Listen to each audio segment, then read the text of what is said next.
गोस्वामी तुलसी बाबा लिखनी कि श्रवण समीप भये सितकेसा मनहु जरठपन अस उपदेशा। जब पाकल बाल दशरथ जी देखले तो कहले कि बुझा तक हमर बुढ़ारी आ गई गईले पर शिष्य बाबा कहले कि बाबा कोनो शुभ दिन देखी जो हम अपना राम के राजा बना दी। बस शिष्य बाबा कहले कि राजा मूर्ख हव का उ भगवान नारायण हव उ जो हिया राजा बने सब दिन उनका शुभ है बा। अगर राजा बनावे के बाद तो बिहान राम के राजा बना दो बिहाने दिन शुभ हो जाए। पूरा अयोध्या में डूबी पिटा गई बयान हमने के नाव का राजा राम बनी हो सारा लोग प्रसन्न बा लेकिन नाराज बा के देवता लोग नाराज हो गए कि भाई राम के अवतार भइल बा पापी रावण के संहार करे खातिर। राम अगर राजा बन जाई है तो वन में ना जाई है अब वन में ना जाई है तो रावण जानकी के हरण ना करी आ जब ले जानकी के हरण ना होई तब ले पापी रावण के मरण। यह बात सोच के देवता लोग सरस्वती माई के दरबार में पहुंचल बा। ए जे हमरा विजेंद्र बाबा कैसेट के माध्यम से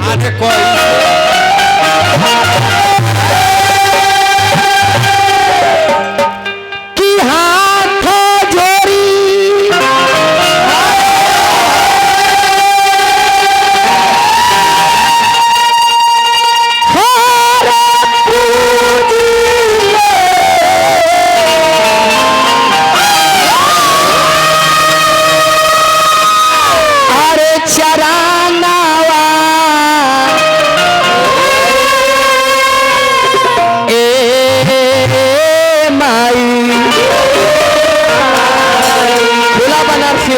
तबला से अमानना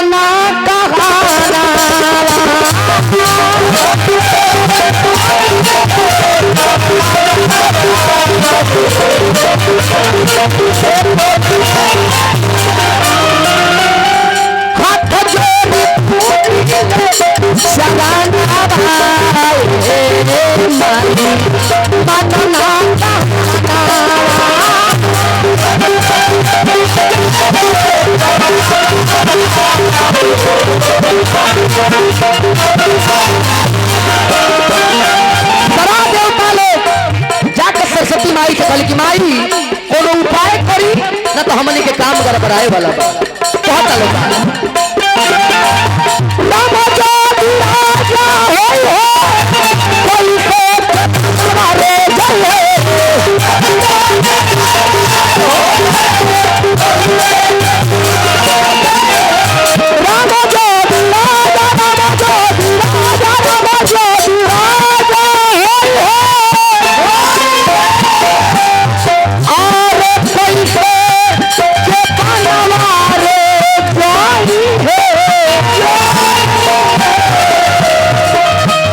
वन में ना गई है तो का होई नहीं मारी आती है रवाना भाई मारी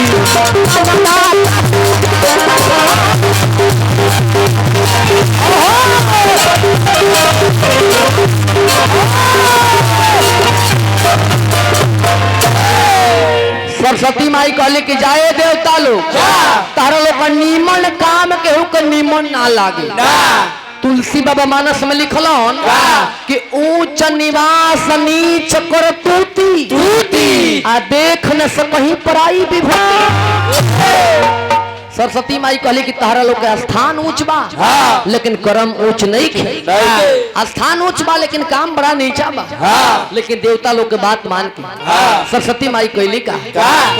अयोध्या नगर के रूपयान कहले बारी। जब अयोध्या में सरस्वती माई पहुंचली तो सबसे पहल का नजर पड़ गई केकरा पर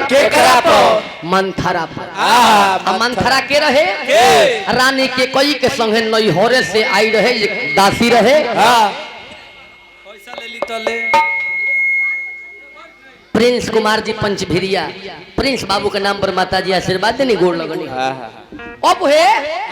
जब मंथरा पर सरस्वती माई के प्रकोप पर हो लागल मंथरा के माथवा घूमे मंथरा कल के हई समयाना कैसन टंगाइल हाय बाजा कैसन बाजता हाँ हाय बॉयल कैसन जरूरत बॉयल जरता कि बॉयल जरता का हो बबुआ तारा मोबाइल चाहिए बरहम बाबा से प्रेम करता एप्पल के चाहिए बरहम बाबा के प्यार देखले बड़ कि ना एप्पल के दे दी दो दिए के वो प्यार मोरी लगभग हाथ है हां एप्पल के दिए एप्पल हाय बरहम बाबा से प्यार करता बताई मानव में या देवता में बड़ा फर्क होला अब बरहम एक वो अलग हमें जब पूर्वज पुरानी हमने के मोरेला हुए का तो बरहम बनेला हम बरहम बाबा हम वो वासुदेव जी हमें तो ओकरा पर ध्यान दो किकरा के प्रति का कहे के बा तू लोग कुछ कहता रहो हम राखी बनवावे गोरे नहीं हो आई कर्म धर्म का पानी पियावे खातिर बैठल अभियंता जी के छोरा लौंडा हमें अभियंता जी के छोरा लौंडा बबुआ जी अब मन खड़ा कर करी लोग कहल कि बिहान हमने के नाम का राजा राम बने लोग राम राजा बने हैं हम जीवते मानी मंथरा पहुंचल कहाँ जहाँ माता के कई राजमहल में बैठल बारी जाक मंथरा कहल के कई ए रानी का कहता रो तू ये बैठल बाड़ू आ तारा संग में छल होता के करता तारा संग के करी तार राजा करता तार मालिक करता तार भातार करता रे दोसर का छल होता का छल होता तारा बेटा भरत के ननिहाल में भेज के राजा दशरथ तारा सौत के बेटा राम के राजा बनाओ तारे के कई कली के मंथरा सौत के बेटा कहले पहले से पहले फिर जब कही है राम राजा बनी है तो हमरे होंगे लक्ष्मण हमरे होंगे भरत हमरे होंगे शत्रुघ्न हमरे होंगे मंथरा कहली कि ए रानी तू मानो तो वो ठीक है बा ना मानो तो वो ठीक है बा कोनो तू हमारे के रानी ना बना दे सरस्वती जी सोचली कि बुझाता खाली मंथरा के मूरी पर हला से काम बने जात नहीं तो सरस्वती जी के तनी प्रकोप के कई माई के मूरी पर भइल अब उहे लागल मंथरा के बतिया ठीक लाग के कई माई कहली के मंथरा ठीक है कहता रे तो बताऊ जे का करी मंथरा सिखावल के कई याद करो देवासुर संग्राम वाला बात जब देवता दानव के संग्राम लागो रहे राजा दशरथ जी देवता की ओर से लड़त रहले जब रथ के धूरा टूट गई ते कई माई अपन अंगुरी पेश के विजय प्राप्त करा देली राजा दशरथ जी कहले कि वरदान मांगो कहले कि ऐसे ना हमार दोनों वरदान रौड़ा लगे बाकी रहता जब समय आई तब हम रौड़ा से मांगो रानी आज समय आ गई बा पहल का वरदान से भरत के राजगद्दी मांग लो और दूसरा से राम के 14 वर्ष के वनवास वो के कई माई के मंथरा के सिखावला पर के कई माई राजसी बस से उतार देले बाड़ी आ कोप भवन में जाके गिरल बाड़ी कोप भवन में रानी के कई गिरल बाड़ी जब महाराज दशरथ जी जनले रानी जब दशरथ जी जनले कि हमार प्यारी दुलारी रानी के कई रुसल बाड़ी और राजा दशरथ जी रानी के मनावे खातिर पहुंचल बाड़े रानी आगे मुंह दोनों रे ना बोल राजा दशरथ जी कहले कि रानी ए रानी का भइल बा रानी उठ का भइल बा काहे ऋषि आइल बड़ू तारा के केहू मरले बा केहू गरियौले बा तारा के केहू कुबोली बोलल ह का तारा दिक्कत बा बोला आखिर काहे को भवन में आइल बड़ू राजा दशरथ जी रानी के कैसे पूछे तरफ कि ये तो हते मरले ये रनिया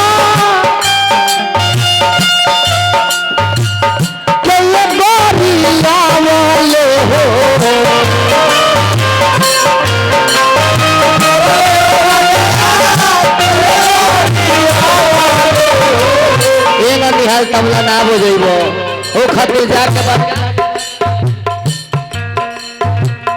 के ये तो हके मरले ये रनिया के ये बारिया वाले हो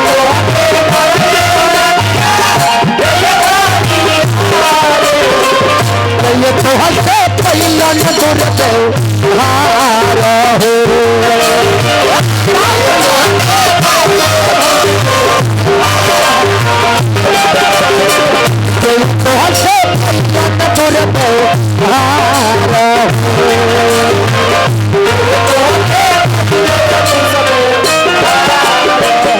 सर्व सम्मानित बाबू शैलेश राय जी के नाम से हमारे 51 रुपया आशीर्वाद गोड़ लगनी हो। शैलेश बाबू हमारे का आशीर्वाद देनी गोड़ लगनी। राजा दशरथ कले की रानी बोलो क्यों तारे के गाड़ी ते हलो क्यों मारल हो क्यों कुबोली बोलल हो अगर कुछ नहीं के भइल त काहे को भवन में आइल बरोरा कोबनी कारनवा ये रोंडिया ओलु को भावा नावा हो कोबनी कारनवा ये रोंडिया ओलु को भावा नावा हो बचबचिया बोला लड़ाई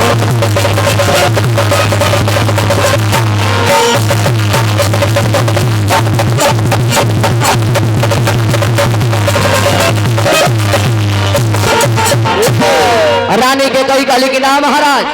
केहू मरले भी नहीं खे केहू गाड़ी भी नहीं खेदेले हमरा कुछ नहीं खे घटल हमर जौन दू वरदान दा बाकी बा उहे रौरा हमरा के दे दी।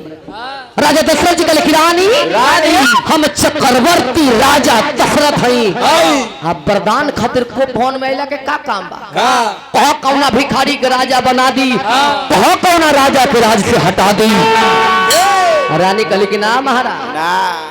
दुगो बर्तनों में मांगता नहीं तौने देना दी काहेला भिखारी के राजा बनाई। राजा कले की मांग रानी कले की ये तरह ना पहले बड़ बेटा राम के सौगंध खाई तो जौन हम मांगो तो रौरा देवे के। राजा दशरथ जी राम के क्रिया खैले रानी के कई प्रथम वरदान राजा से मांगा तारी गोस्वामी तुलसी बाबा मानस में लिखले बा। अरे कैसे जी कि सुनहु प्राण प्रिय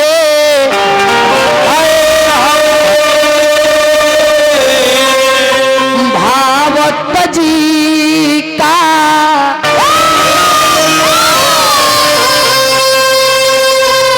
आदे हो एक बर भर फहिटी पहिलका वरदान में रानी के कई भरत जी के राजगद्दी मांग लेली राजा दशरथ जी के जा रानी देनी वरदान राम राजा ना बनिए भरते राजा बनिए। रानी के कई कली के महाराज पहले दूसर का वरदानवा सुन ली कि मांगहु दूसर बर कर जोरी अपुरावहु नाथ मनोरथ राजा दशरथ जी कली की रानी मांगो रानी कली की महाराज अपन चरण जमीन से सटा ली कहे कि जन वरदान मांगे वाला बानी ये वरदान सुन कर ओरा चरण के नीचे जमीन रही आखि ना रही एक और कोनो गारंटी मांगो रानी। रानी दूसर का वरदान मांगता कि तापस भेसा विशेष उदासी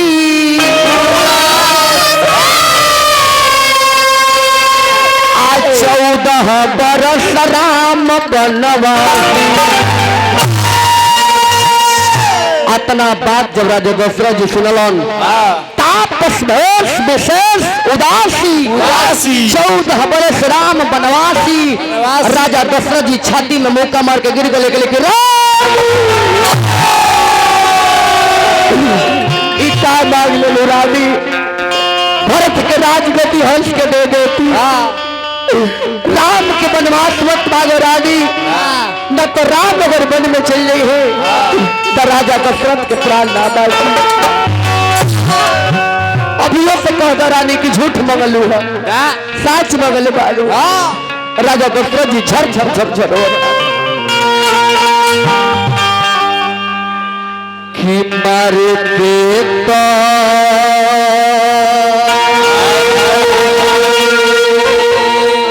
अरे मरलू ए रानिया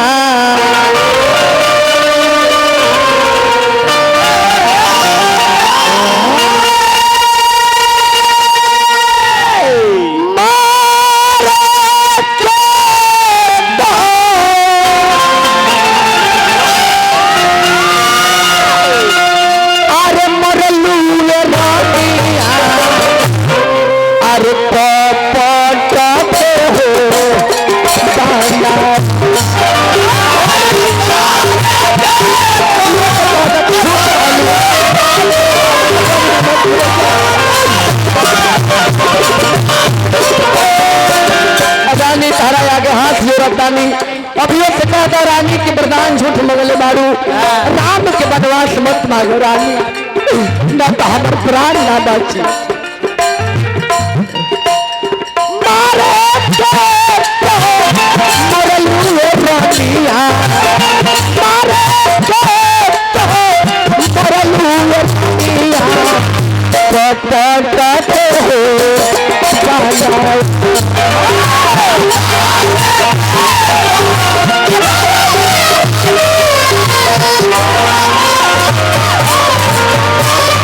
रानी तोहरा आगे हाथ जोड़तानी राम के वन में जन्म भई रानी राम जय है बनावा राम जय है बहानावा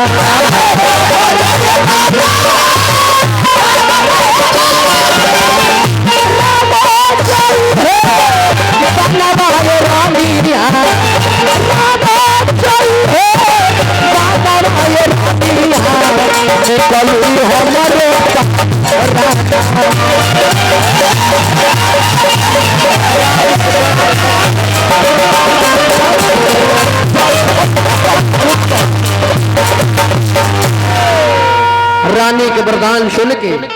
राजा दशरथ जी मूर्छित होके कोप भवन में गिरल बानी कथा के इधर रोकता नहीं एक बाद मनीषा जी बढ़ाते बना बढ़ाई तो हम बढ़ाते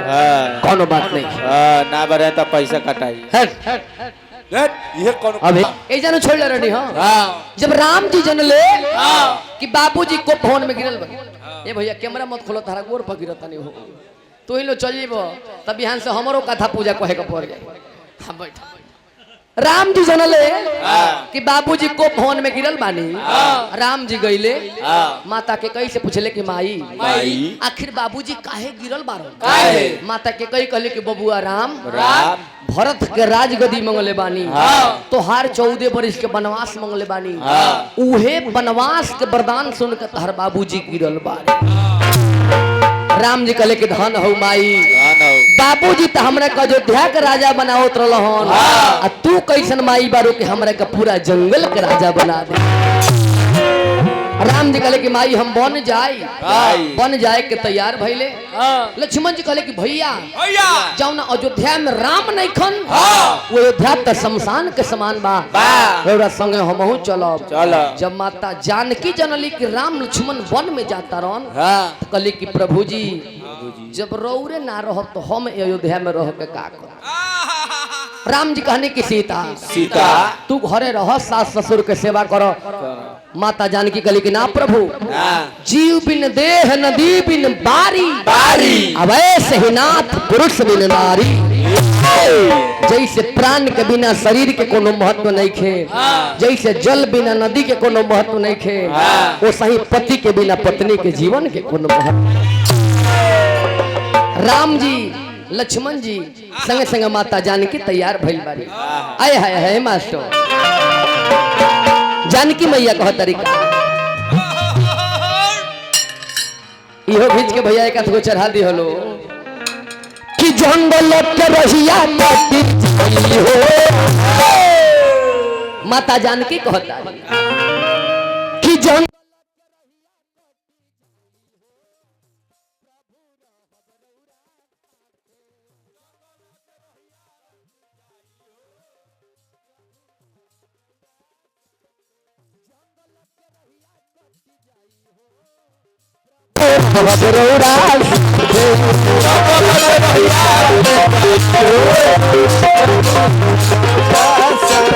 माता जानकी काली के प्रभु रौरा संगे हम वन में चलब रौरा अकेले चल जाए जब शाम हो तो रौरा खातिर भोजन के बनाई हम रह तब न भोजन बनाई कह तरीका सुनो भैया जहाँ में शाम होई भोजन बनाई थकल बदनिया के चरण दबाई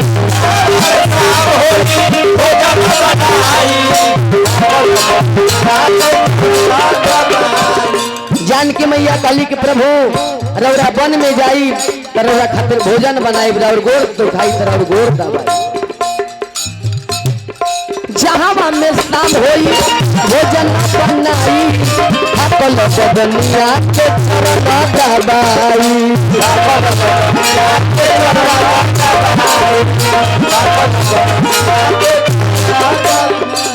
कल के प्रभु रौरा जब राजमहल में भोजन करीला तो नौकर चाकर लोग चवर डोलावेला, जब रौरा गर्मी लागी तो हम का कर आचार से बेनिया डोलाई हो, आचार से बेनिया डोलाई हो प्रभु रौरा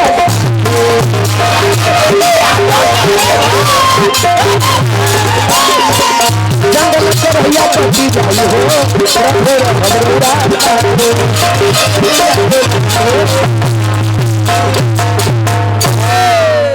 जब राजा दशरथ जी के मूर्छा छूटल, सुमंत जी के बुलौले कहले कि सुमंत राम लक्ष्मण सीता तीनों प्राणी के वन में लेके जा 14 बरिस में ना 14 दिन में वन घुमा के अब वापस लेके चलिए। जब राम लक्ष्मण सीता तीनों प्राणी रथ पर सवार भइल बालो, सुमंत जी घोड़ा के कोरा से मारत, अरे घोड़ा बढ़त नहीं खे, घोड़ा इंच भर आगे नहीं खे बढ़त। अयोध्या नगर के वासी लोग सोचल राम भी वन में जाता रहे, लक्ष्मण भी जाता रहे, जानकी भी जाता रही, जब इहे लोग चल जाई तब फिर अयोध्या में कुछ रह ना जाए। पूरा नगर के वासी लोग जौन बा रथ के पीछे पीछे चल देले बा। रात्रि में सिंगेरपुरी में विश्राम भइल, जब सब लोग सूत गइल, राम जी कहनी सुमंत जी से कि सुमंत जी रथ के ऐसन चलाई कि चक्का के निशान जमीन पर ना उगे, न तो चक्का के निशान देख के अयोध्या वासी लोग जंगल में पहुंच जाए। सब लोग के सुतले छोड़ के सुमंत जी राम लक्ष्मण सीता के रथ पर बैठा के आ लेके चल दिले बड़े। पहुंचले कहाँ? सुरसरी के तीर पर, जहाँ ओह पार जाए के बा मलाह नाय लेके बीच में खार बा, राम लक्ष्मण सीता एह पार बानी आ राम जी मलाह के बुलावत। निषाद राज के राम जी चाल कनी, ए मलाह भाई हे नैया लेके आवो। गोस्वामी तुलसी बाबा लिखनी कि मांगे ना वो न केवट आना आ कहीं तुम्हारो मरम मई जा। जगैत्री बाबा गौले रहले। अरे कैसे जी सोनू जी कहा तीर से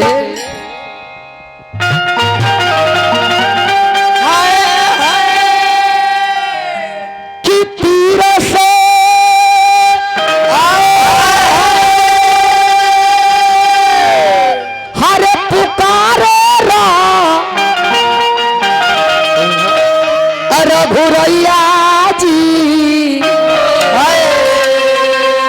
अरे मलहवा भैया रेला ना हो बनारसी हो खुला ढोलक से अहे मेला बनैया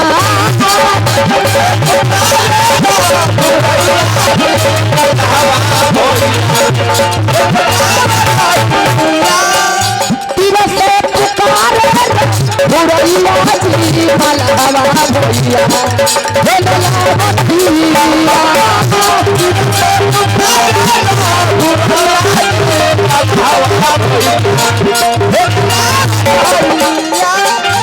राम जी कहता रन मलाह वही के पीछे में से सुनता राम जी ने से अपन गुहार करता हमारी कतीना प्राणी बनावा में जातो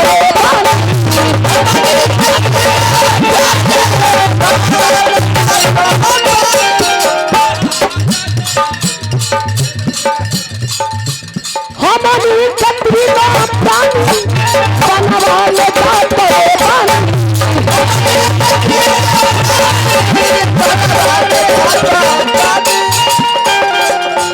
आरे तीनों जाने आरे पारे पे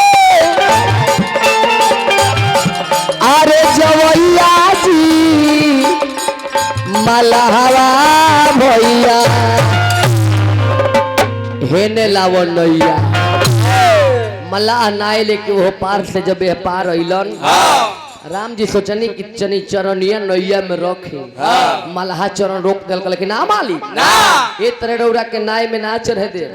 रौरा चरण के गुण जानतानी गौतम बाबा के नारी अहिल्या श्राप से पत्थर हो गई रही। जब लड़काइया में विश्वामित्र बाबा लेके चलनी अपन जग करावे खातिर, राम जी पूछले कि बाबा हई पत्थर के शिला कैसन हई?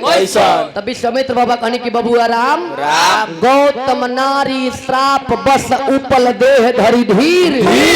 चरण कमल रज चाहत है कृपा करहु रघुवीर। राम जी के चरण ठेकल तो पत्थर के शिला अहिल्या बन के खाड़ हो गई। मलाह कहले कि मालिक रौरा गोर में गुण बा, रौरा चरण में गुण बा, पत्थर में ठेक जाला तो मेहरारू बन जाले, हम नाय तो पानी में फूलल बा। ई कहीं मेहरारू बन जाई तो एगो मेहरारू के खर्चा चलते नहीं खे तो दूगो मेहरारू के खर्चा चला। गायत्री बाबा गौले कि नाथ ना चढ़ाई बतोहे नई बिना धोले ना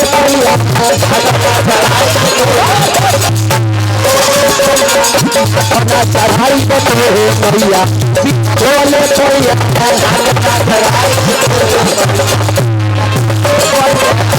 कहिए मलिकार एगो तब मेहरारू बन जाते कर खर्चा चलावे के पड़ी आ दूसरे हमार रोजी रोटी के जुगाड़ खत्म हो जाए। लगन भाई नैया बनी गई है नारी बनब हम भारी,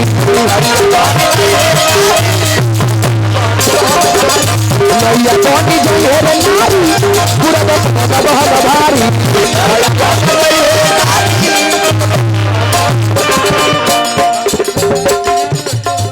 हंसे लागी हम पे सारा गई बिना धोखे